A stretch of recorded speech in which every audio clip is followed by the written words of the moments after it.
Hi everyone and welcome to day 4, task 4. 4 already. As if we are nearly at the end of this challenge, I can't believe it. But we have today and we have tomorrow, day 5, task 5, and that is going to be the big finish, and it is 100% worth hanging around for. Although today is quite big, considering that we're dropping in a couple of cheat sheets along with this task. So today, again, definitely a huge day. So day 1, we covered the banner and the profile picture. Day 2, we covered the headline. Yesterday, day 3, we covered the bio. So it only naturally makes sense that working our way down the LinkedIn profile, today we're going to cover the experience section. So I think this is really where people have made the link with LinkedIn looking like a dusty old CV. Because this is the part where it gets a little bit CV-like. But trust me when I say it doesn't have to be boring, it doesn't have to be monotonous and mundane. You can keep your experience section just nice and appealing and to the point. Like, you don't have to, talk for hours on it, it's just to the point. So let's jump into your experience, what it is, if you don't already know by the name. This is the section where you fill in your job roles, so previous job roles that you've had, and also the current job role that you have. So something to remember for this, like I said there, it's about getting it to the point. So when you're writing your experience, so say for example, if you look at mine, you'll see that I used to work for a holiday company back in the UK a couple of years ago called On the Beach. What I've done, instead of rabbiting on for 2 hours about what I'd done at On the Beach, I just picked out the things that I done on the beach that's relevant to what I'm doing now. So for there, like, I picked out customer service, sales, dealing with queries, dealing with problems, that sort of thing, dealing with customers, clients. So that is relevant now. So if you've had previous jobs, like say for example in an office, you don't need to list every single thing you've done in that job. Think of the things that you've done in that previous job that are relevant to what you're doing now. So obviously, if you've worked in a job and you've had some major wins or made a huge impact, of course you want to scream about it. Sort of like what we were saying yesterday, do not be modest. If you've done something amazing, or I don't know, if you got Employee of the Month, if that's still a thing, or Employee of the Year, whatever, any awards, anything like that, scream about it, like big yourself up, do not be shy. Another thing to remember about the experience, because I have seen it and it doesn't look too good. If you have held a lot of positions, let me rephrase that. If you've previously been a bit of a job hopper, there is no need to list every single job on your LinkedIn profile, because firstly, it's going to bring how reliable you are into question. If you've had, say in the last 2 years, you've had 20 jobs, well, that looks a bit suspicious. So that's not going to look very appealing to those who are looking at your profile.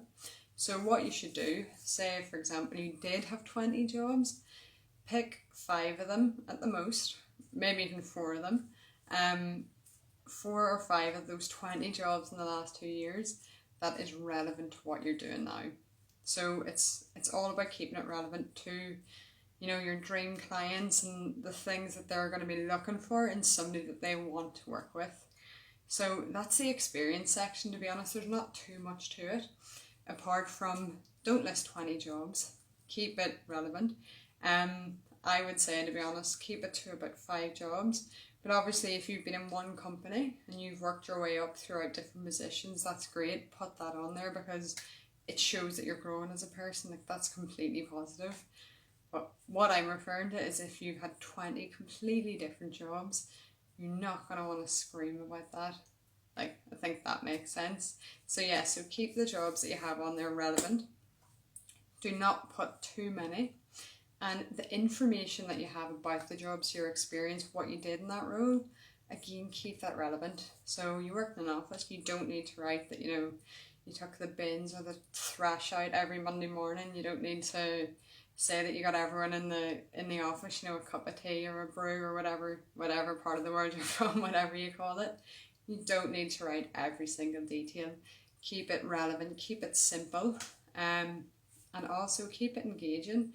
Because if you've got somebody down your profile to that to that part, like that's the worst place to lose them. They've already read everything else, so this is the point. You want to keep that engagement going.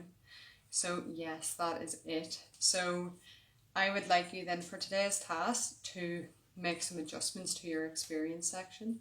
If you've nothing in there, you need to start filling that out.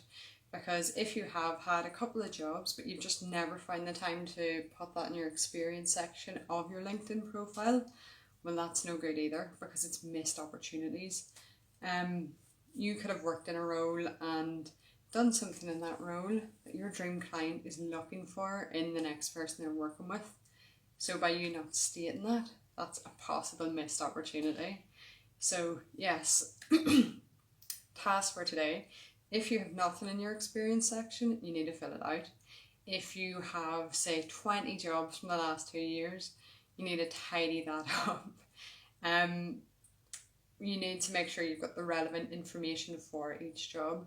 So I'm talking about pointing out like the wins that you've had, the amazing things you've done whilst you're in that role, but keep it relevant, keep it clean. There's no need to talk about taking the bins and making everyone coffee. That's just, I know you're a good person for doing that, but you don't need to scream about it. It's alright. So that is it for today.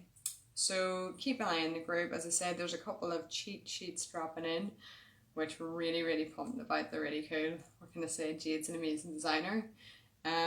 Yeah, that's it. If you've any questions, let me know. And once you've made those changes to the experience section of your profile, drop your LinkedIn profile below.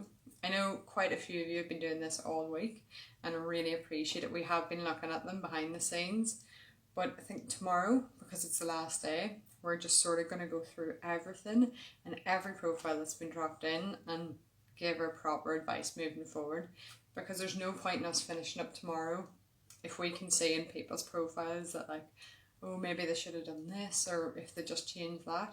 So we are going to take a look at the links that have been dropped and offer up any advice that we think would help you attract your dream clients moving forward. Okay, see you tomorrow.